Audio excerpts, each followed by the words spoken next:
India has slammed the latest contentious and inflammatory comments made by Pakistan's Army Chief General Asim Munir. While it is not atypical for Pakistan's general to obsess over Kashmir, this speech addressed to overseas Pakistanis, in fact, goes much further.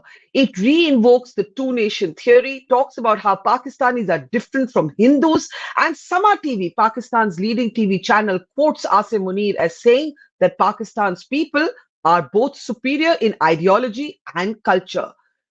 This has raised many eyebrows. Amid a growing Balochistan crisis that has weakened the Pakistan army, is the Pakistan army chief desperate to change headlines? I'm Barkha Dutt, you're with the Mojo story. India has slammed an extremely inflammatory speech made by Pakistan's army chief Asim Munir.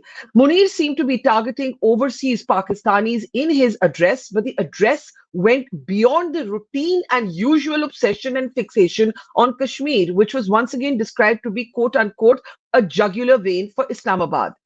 India, responding moments ago, has said that Jammu and Kashmir is a union territory of India, and the only relation to Pakistan is the fact that Pakistan occupied Kashmir belongs to India. But what is Munir up to? Why this speech? Well, Kashmir and is a stated position of the Pakistan army chief, much to, of course, the annoyance of India and Indians. Why is Asim Munir invoking suddenly or re-invoking the two-nation theory? Why is he talking about Hindus? Why is he talking about Hindus being different from the Muslims of Pakistan? Has he forgotten the millions of Indian Muslims who proudly call India their home? And if Pakistan TV channels are to be believed, Munir goes one step further to make a speech that some might say borders then on hate speech. Samaa TV quotes Munir as having said that Pakistanis, despite living abroad, are superior in both ideology and culture. What do we make of Munir's speech? Let's introduce our guests on the program today, a very distinguished panel. Senior journalist, veteran defense expert Kamar Agha Saab is with us. Kamar Saab, good to see you. Also joining me is military veteran General Raj Shukla. Good to see you, sir. And also joining me is former General Office GOC 15 Corps, General Ata Hasnaian. Good to see all of you. For Indians reporting on Pakistan, it's always a dilemma. Do you give a platform to the Pakistan army chief? Do you ignore it? But this speech seemed to go much further than Pakistan's typical speeches. Something is going on. Maybe it captures the internal power tussle, the weakening of the Pakistan army, the Balochistan crisis, the desperation by the Pakistan army chief to perhaps change the headlines both at home and abroad.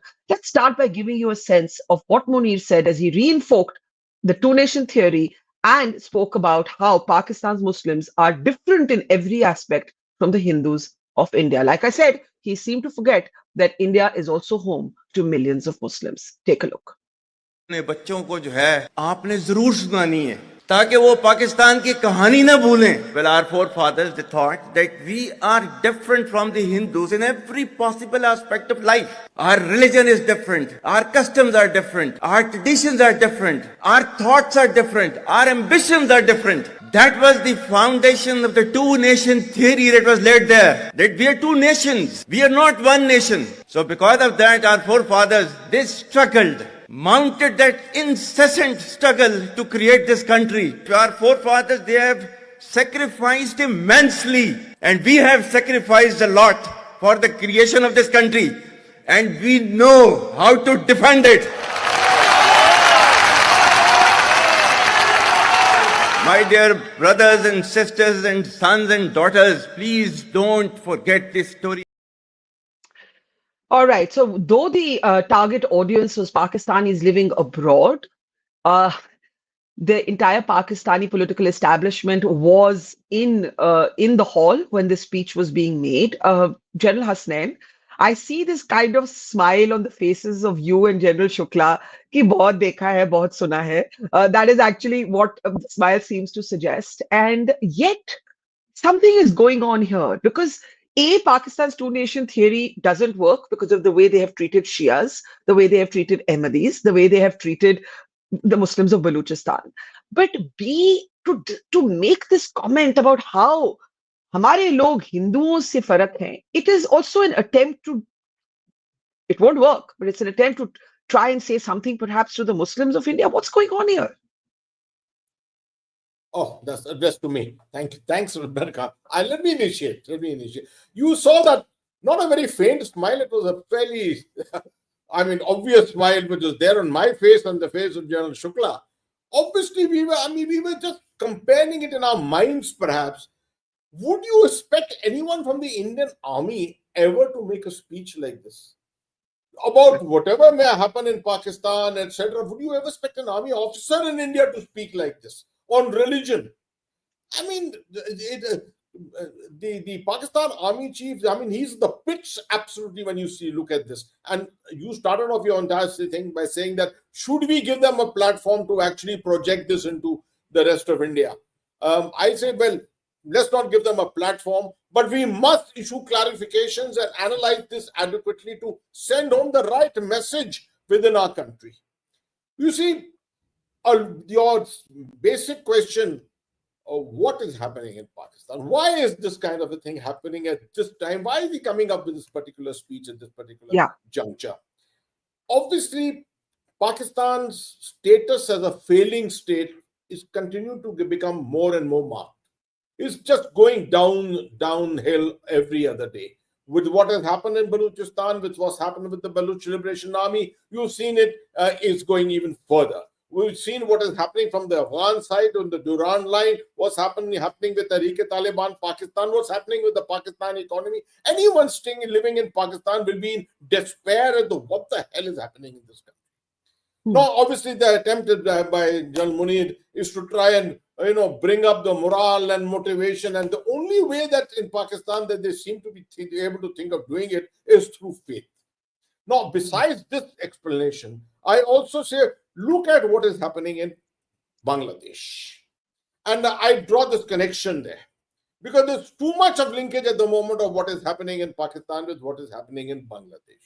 Bangladesh, the streets are in similar state at the moment. And you're finding a visit of the foreign secretary also taking place there. And you are attempting to see the linkages that Pakistan ISI is being able to establish on the other side in Bangladesh. Obviously, this is to raise the temperatures in the subcontinent. As a part of a gray zone, as we call it, as overall gray zone, the Pakistan military establishment thinks that since they don't have the superiority in arms, ammunition, manpower, training capabilities, motivation, and morale, that they can get the better of us through this. This is a weapon they feel which they can target India with. And they feel 200 million Muslims here. Appeal to them. Make them feel that living in India is not Islamic enough. You are addressing people like me. You are addressing people like Kamar Saab out here. I can tell you, we can swear on anything. We are the ones who are the actual followers of Islam in its true sense, if you really look at it. And we can give a lot of lessons to General Munir and his entire cohorts along with him. I'll rest my case here and we'll talk this out as we go along. All right, let me bring in General Shukla. I think as General Hasnaian said, it wasn't a smirk, it wasn't amusement, it wasn't bemusement. It was just, sometimes things are so outrageous that it's not even clear what the appropriate response should be. And this has to count as among the more inflammatory, vitriolic hate rants by Asim Munir. Clearly, as General Hasnaian says, that there are geopolitical dimensions, there are internal politics at play here. But if you were to read between the lines from applying your strategic mind, a cool strategic mind, not an angry, irate Indian mind, what do you see? I mean, you can be both, of course, but if you had to wear your strategic hat. While, Barkha, agreeing with everything that General Hasnaian just said, let me just give a different take.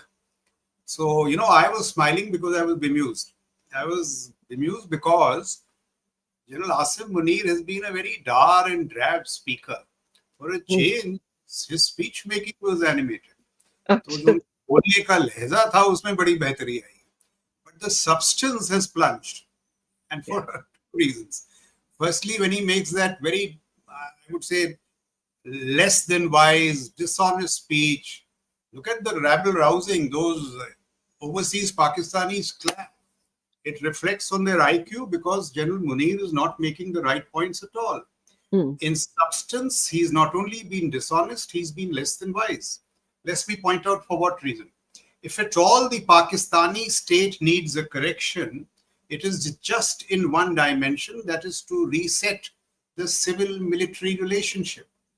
The day the Pakistani military realizes that it should stop meddling in politics, and you know what General Hasnaian said, he should take a lecture of all his officers and tell them what the core principles of CMR are, which is a civilian has a right to be wrong, the political principle. The civilian is right even when he's wrong. If that is the central premise of mature democracies, the Pakistani military will develop the wisdom of not meddling in politics. And that is the actual malaise, which hits the Pakistani military. And let me say, when you contrast it with India in substance, if you have to see what the secular fabric is, let's give a tour to General Asim Munir of all our battalions and regiments. I, as a Hindu Brahmin, get commissioned into a Sikh regiment.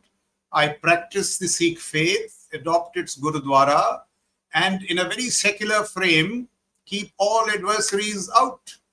I mean, there's a lovely book which General Dua released yesterday of Nab Sudhar Chunni Lal. See how the buddies are Hindu-Muslim. And in combat, they grapple so successfully with the adversary.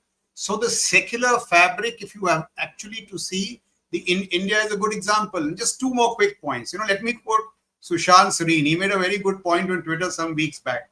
He says, India uses the wisdom of its politics to grapple with its insurgencies and other forms of unrest. How wise. So the military brings the violence levels down, then you apply the political balm and endorse it through an electoral process, which has been done in Kashmir, in JK. Pakistan uses its military to set right its adrift politics. We just look at the contrasting wisdoms. So this is the point. And if at all the Islamic world has to embrace a modernizing strategic discourse, which seems to be the core element of General Asim Munir's speech, let him see what is happening in Saudi Arabia, Abu Dhabi. I was there recently. There's a conscious attempt to distance the Islamic discourse from Islamic fundamentalism. They are talking of non-oil growth, pioneering renewables, emerging technologies, how Saudi Arabia will power the world's AI revolution. This is how the discourse should modernize. That is the wisdom one expects from a chief, and certainly not the kind of stuff which I will reiterate was less than wise and dishonest. The day the Pakistan army chief makes this honest speech that the military will not meddle in politics for the reasons, very wise reasons, you just see how the substance of the Pakistani state will change. So bemusement for his, shall I say, less than wise speech, and despair at the nonsense that he spoke. Despair at the nonsense that he spoke is quite right. But then equally, both of you as military veterans have learned that India must always be alert, right? And I think that's something to talk about. What's going on here? Sorry, you wanted to comment before I go to Kamar Saab? Yeah, General Shukla. This alert piece, I will just endorse what General Hasnaian said. And where India needs to be conscious of is that there is a new national security reality developing in Bangladesh, where there is a strategic design of China, Pakistan, US, this Lal Munir Ghat Air Base, Muhammad Yunus talking of those landlockedness of the states, USI chief traveling, this larger strategic design, Pakistan is making the same mistakes of the past. And this is where we must be vigilant about. A new national security reality developing around Bangladesh and to our east. Yeah, I think those are very important points, and we'll come to the geopolitical dimensions. But Kamar Saab, what do you think is going on here? You see, Asim Munir has been on the back foot. I agree that there are certain geopolitical advantages, like the reconnection of Bangladesh and Pakistan's militaries, our own tensions with Dhaka between India and Bangladesh, and of course the big China factor. And then Trump has thrown the world into extreme instability. But उस सबको देखते हुए, this particular speech, Munir isn't just speaking about Kashmir. He isn't only speaking about, the same tired old jugular vein. he is getting into Hindus of India being different from the Muslims of Pakistan. He is pretending that there are not millions and millions of Muslims in India. He is, he is, even though I could not find that statement in the clip we played, according to the Pakistani TV channels, he has used the phrase superior in ideology and culture, which actually makes it a hate speech. If he has actually said that, it actually becomes a hate speech against another community. How do you see it, Kamar Saab?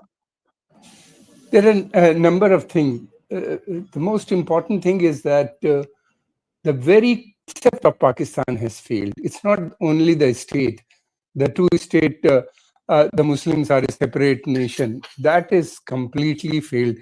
And the problem is, the people of Pakistan has come to realize this. Pakistan is breaking, Pakistan is disintegrating.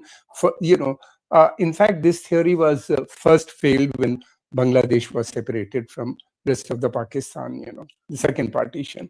Then now the Khyber Pakhtunkhwa and then this Balochistan, is out of control. Army is virtually unable to control that these two regions, and the movement is very popular and they have big support among the people.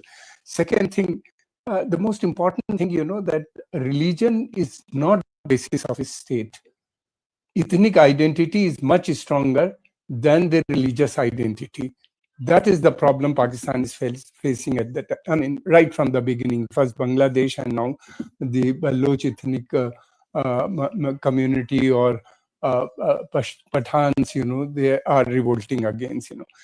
They try to cement them or trying to bring them together in the fold of Islam by promoting Islamic militancy, by promoting religious extremism, but that is not working at the moment, because the present government, it is a very small support base among the Pakistanis. That is why General Munir has to come. And Pakistani, one more thing, Barkha, treat itself as a guardian of Islamic Republic. They think, the Pakistan is sinking. And the problem is, they cannot impose martial law. So therefore, they have to keep they have to keep Sharif in the power, and in the backside, remains the most powerful institution, as he said, So therefore, he's deliberately brought this whole debate once again. He's trying to tell people, look, we are different. We are not Hindus. We are Muslims. Muslims doesn't believe in basically democracy, rule of law. We believe in Islam. We believe in strong government. The other problem which Pakistan is facing at the moment, Pakistan army and the government use support from the religious establishment, that is Jamaat Islami and Deoband, these two most powerful institutions there. They have also lost support among the people. They have also lost support among the people. That is a problem. So Islam is not working. So he's trying to push Islamic ideology, Islamic thinking among the people, which is not going to work there. आपने एक बहुत जरूरी बात कही about ethnic identity actually prevailing over religious identity, and and that is evident, for example, in Balochistan, right, where even mainstream Pakistani Baloch leaders, like the former chief minister of Balochistan, have come on this platform and said that Pakistan is no longer in control of multiple districts in Balochistan. So ये जो idea of Pakistan है, ये ही collapse हो गया है. Let's play out what the MEA has said in response to this speech before we come back to all of you. Take a look. My question first, Siddharth, regarding a question from the comments. See, how can anything foreign be there in a jugular way? It is, this is a union territory of India. Its only relationship with Pakistan is the vacation of illegally occupied territories by the country. So this is my response to. So the only relation that Jammu and Kashmir has to Pakistan is that it is in context of POK. Otherwise, it is a union territory, perhaps soon a full state of India. Now let's open this up. General Hasnaian, Kamar Saab's idea or argument that today the idea of Pakistan, not only the state of Pakistan, but the idea of Pakistan has collapsed, and the people of Pakistan can see that. and that ethnic identity is often stronger, as we see in Balochistan, than the mere sort of fact of religious identity. Then, of course, there's what's happened with the Shias, what's happening with the Ahmadis, right? I'm not even getting into other religious minorities. Now, what does this mean for India? It's been an old debate, a Pakistan in turmoil, a Pakistan unstable. Is that good or bad for India's interests? General Hasnain and you, General Shukla and you have both made the point of Bangladesh, the new situation in Bangladesh, Bangladesh moving closer to the Pakistani military establishment, the China factor. How much should this speech, what is Munir saying about his designs here, if he's saying anything? See, Barkha, I'm reminded of the year 1977. Why 1977? That's the year when Ziaul Haq came to power, overthrowing Zulfikar Ali Bhutto. 6 years after the 71 war. The Pakistani military establishment realized that they can never get back Bangladesh again or East Pakistan again. But retribution would be necessary, and movements such as Bangladesh should not get repeated inside Pakistan once again. And therefore, this reiteration of the religious identity started taking a higher kind of a plane. And that is the time, if you remember, the beginning of radicalization, fundamentalization of the Pakistani state, of the armed forces, etc. Everywhere, the empowerment of the Maulvis, everything became more and more religious, because Pakistan felt that the security of Pakistan was contingent entirely upon the religious nature of it. Yeah. While making these utterances towards India, obviously, in one angle that we have to look at is geopolitically, this is a dangerous thing, because this we can see a repeat of what happened in 1977 coming back again here. Now that you have seen that Pakistan has actually revolted. The people of Pakistan have actually gone against radicalization to a very great extent, but it's not translated into state governance. The state continues to believe that faith can still be used as a religion. Religion can be weaponized against its enemies wherever it wishes to do this. Yeah. Now, that is the dangerous part that we got to be extremely careful about. But having said that, the aspect that we need to also keep in mind is a fact, we need not get too worried about this. I think India is far too strong. We are emerging much stronger. There may be aberrations here and there in a country of this size, 1.4 billion people, 36 states and union territories. You are obviously going to have aberrations all along. You got a huge segment of minorities. No one is going to see eye to eye with everything. But despite that, we are continuing with our 6.5% growth. We are continuing to emerge stronger in the world polity. So this is not gelling with Pakistan. It is really hitting them.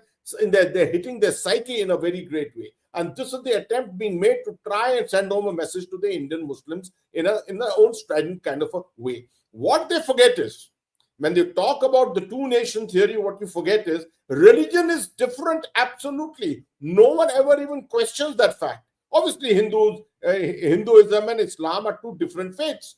But culture, we have a South Asian culture.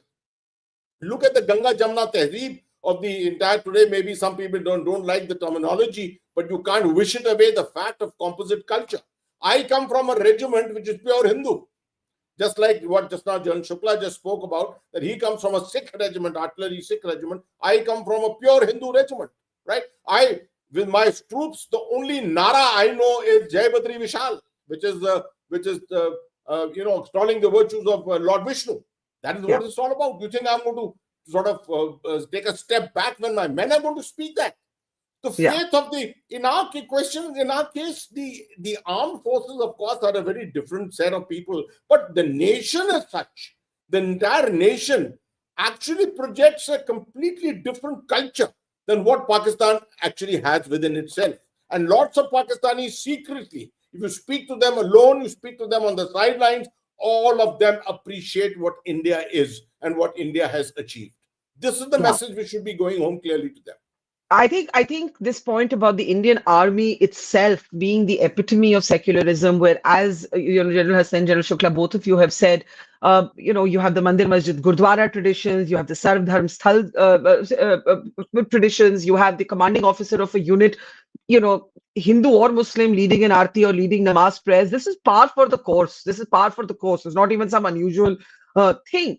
But General Shukra, how concerned would you be at Asim Munir, whom you say typically drab, quite low key, suddenly finds his rhetoric, but as you said, you despair at his nonsense. Would you be concerned from an India's national security prism when you hear this speech? No, not at all. And I'll tell you why. Because, see, if this, let's take this superior civilization theory. So the superior civilization or the superior idea of Pakistan, let's look at its delivery in terms of comprehensive national power, GDP. GDP is less than the Bombay Stock Exchange. Look at the projects, say India has delivered on DPI, future technologies. This is what an army chief should have been speaking of. Even cricket. Cricket may be kya haal hai unka. So the larger, look at absence of statecraft. Along their western borders, when the Taliban came in, they made these 3-4 conditions to them. Recognizing Durand Line, ending TTP, and ejecting the Indians out of it. Precisely the opposite has happened. With a government that was favorable to them. Look at the mess with Balochistan. He says it is a matter of 1,500 terrorists. Balochistan is a province larger than your KKP, Punjab, Sindh put together. Somebody said कि बलूचिस्तान की जो कहानी है वो सदियों पुरानी है. पाकिस्तान की कहानी 1947 में शुरू हुई है. Now, when the army chief's speech does not reflect these larger issues, I, as a divisional commander, was told by one of my bosses that listen, insurgency is armed politics. That of course violence is important, but you have to get the politics right. The larger issue. I saw none of that in his speech, as if it is just 1,500 terrorists. So Balochistan, the absence of statecraft on your western borders. And see, what worries me, Barkha, is this, and I'm now, what shall I say, advocating from the Pakistani viewpoint. If this is what they do, we will not need to take POK. It will roll over. Messing it up badly. So, on a very serious manner, in the Pakistan as it currently stands is just a pest. It should be ignored. And we should look at the threats and challenges which are larger. So this is my honest opinion about Pakistan at this point of time, unless some wisdom dawns. One small point, on this whole business. See, Pakistani army's officers are told that you are the guardians of the ideological frontiers. This is the mistake that they make. They should be told that focus on mission readiness, on lethality, on the warrior ethos. तो जब उनको ये बताया जाता है वो इस वहम में अपनी जिंदगी बर्बाद कर देते हैं. And in the process, they ruin Pakistan's politics. So I feel some pity for Pakistan, in the for the current state that it is in. It could have done far better. Yeah, I mean, I think certainly one should feel pity for the people of Pakistan, who, as General Shukla said, have often taken on the radicalism enforced on them. And, from the Zia years to now, we have seen pushback from large sections of Pakistan civil society. And certainly they deserve better. Kamar Saab, but as General Shukla said, Pakistan is the pest, it is to be ignored. I think a lot of India's foreign policy has moved away from the idea that India and Pakistan could institutionalize any lasting peace. Pakistan's use of terrorism as a proxy in Jammu and Kashmir and even other parts of India remains the obstacle. But given the new geopolitical realities, what would you urge India to be alert about right now? You see, we have seen whenever there is an internal crisis in Pakistan, they generally build up at the border. They build a force in the border, try to create more trouble in Kashmir or maybe some other part of the country. This is happening, and promote militancy, promote Islamic, like his speech, which he has given yesterday. So this sort of rhetoric, they build up. But the problem is now, this rhetoric is not helping Pakistan because the process of Talibanization itself has failed, which was introduced by Ziaul Haq, and now we have seen what is happening in Afghanistan. There's a general feeling among the Muslims, that Islamic militancy has created more problem for the Muslims than for anybody else. See what they have done in Jammu and Kashmir or Iraq or Afghanistan or many other places, the ISIS has failed in Afghanistan. So general people are thinking, moving away from these ideologies of Jamaat, Boban, Wahhabi, or these Salafi ideas. The peak is over. So second thing, the Pakistani army, now trying to revive the whole thing once again, will that work? I don't think that will work. So therefore, the next step would be to build up at the border. And they have done it in the past also. But this time they may, they are not very sure, because Indian army, as General Hasnaian, as General Shukla has mentioned, is very strong, very well equipped, less with the most sophisticated weapon systems. They will have tough time, So Yeah. therefore, I don't know what they are going to do. Second thing, which is very important, the Balochistan problem, or whatever they do, what is happening in Balochistan or Khyber Pakhtunkhwa, both the states never wanted to be part of Pakistan. Yeah. They were happy with the earlier arrangement, or they wanted to be part of India. Basha Khan was there in Khyber Pakhtunkhwa, which we used to call Northwest Frontier Province, and Nawab of Kelat and others, in Balochistan, they never wanted to be part of Pakistan. They in fact worried, and Afghanistan also was worried about Pakistan's emergence, because they see that in the name of Islam, they would come to Afghanistan. And this is what exactly happened, General feeling in these areas, including Sindh, that Pakistan was created by the Punjabis, Muslim Vaderas, and they have colonized rest of the state, that is Khyber Pakhtunkhwa, Balochistan, and other. That feeling, they try to bridge up with this promoting Islamic militancy that helped for some time, but now once again the secular movement is emerging along with the militant groups in. So those are very perceptive comments, and there is this kind of resentment in other provinces against the Punjabis. The Pakistan military is dominated by the Punjabis. Quick last words from the generals. Qamar Saab says, typically Pakistan has tried to escalate, ratchet up tensions at the border. This can be done in many ways. This can be done by pushing in, terrorists. This can be done by, targeted attacks. It can be done in many ways. It doesn't necessarily mean a conventional build-up. That, of course, has never stopped. There have been ups and downs. Quickly, General Shukla, General Hasnaian, will wrap up for us. General Hasnaian? Barkha, I would go to the extent of giving the Honorable Prime Minister Narendra Modi ji's advice, the advice was given to Mr. Putin at one time. I would like to give that advice to General Munir. Right? If he was in front of me, I would tell him very clearly, General Saab, this is not the season for war. Okay, andar dekho apne desh mein, have a look inside. There is misery everywhere. There is misery in your nation. Look at our nation. Look at our Prime Minister. The manner in which he has got the nation together. The manner in which we are developing. Take a cue from here.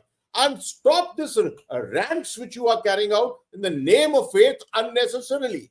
Just realize we are one people culturally. We are one people. You can continue trying to divide people on the basis of religion, but your own people will start questioning them very soon. General Shukla, you said Pakistan is a pest. Pests can't always be ignored. Carrying the analogy further. And speaking, by the way, completely metaphorically. I mean, I'm not trying to personalize the language here. Go ahead, General Shukla. So, see the point that I'm making. Forget me. General Bajwa for a while saw reason and asked the Pakistan army to concentrate on geoeconomics from the Pakistan standpoint. General Jahangir Karamat has offered similar advice in recent times. Hussain Haqqani, so many others. See, the issue is what? Pakistan is on a fissiparous boil. And all these unrest can only be settled through political capital. And look at the sheer irony. Your most popular man, I'm no fan of his, Imran Khan, the guy who has popularity, you don't give him legitimacy. Through your nefarious designs, you try and put him out of the power system. The only thing that can set right Pakistan's basic problems is when you let politics flow. And if politics flows, then the other instruments will gain what shall I say, salience. And if that happens, then Pakistan may become a credible threat. But because of its own doing, they are reducing themselves to the status of a pest. I'm not saying that in the larger, see, so what have they started doing now?